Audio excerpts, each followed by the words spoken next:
kızgınçyk bilen akal edäýin. Ay, qaty, arjamdan onu neyse gidersin. Edäýin ya akal. Näme men töleýärä, arkaýyn ol. Kızgınçyk bilen akal. Afçan. Kızgınçyk bir çeýnek çaý demläýdi. Teň bolmaly. Geledim ya.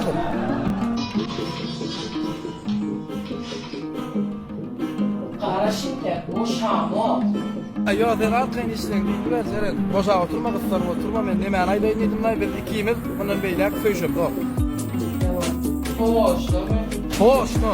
Näme, men senden gowusyp tapdym. ben tapınan gagarını yaşa. Awa. Adı mercan mı? Awa, sen nerden bilýän? Hamsa o men kınca kaldı.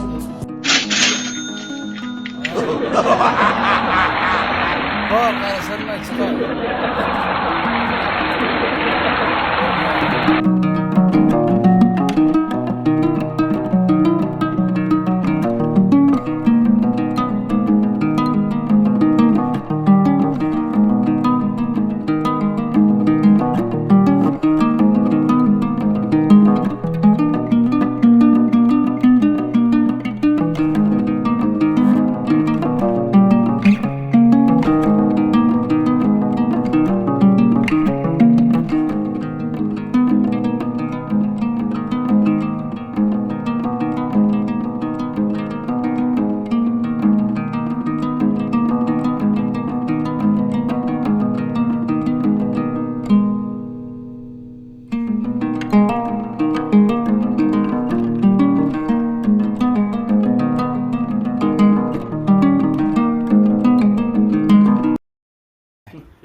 Bir, iki, üç.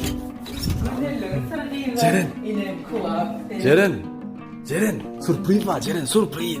Duray bir çımdır reklam edecek koyan perha. Hemen reklam edecek oluyor. İne, kuaf, ine.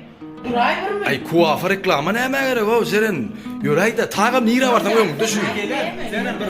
Gel reklama son edersin. Gel. Sürpriz. Fırçımın. Ölüm. Uçali gülüm asmana. Sürpriz. Ana begencikten çarş yan seni. Ödüm bana. Aylanani at şekere. Gel haydi. Sürpriz. Gel. Al şunu. Kızım sakla. Hadi perha. Da. Perha. Atıyor mu? Sürprizin o pül mü? Bu aylanat şeker aylanat. Aylanani at şekere. Perha, maşina ferin. İnne bana ferin. Maşin bana küçük oluyor Perha. Aylanali şekeri. Rada alıp gelirsin ha. Şonla aylanırsın. Ona içine mazar verme bu mu? Reklam edecek.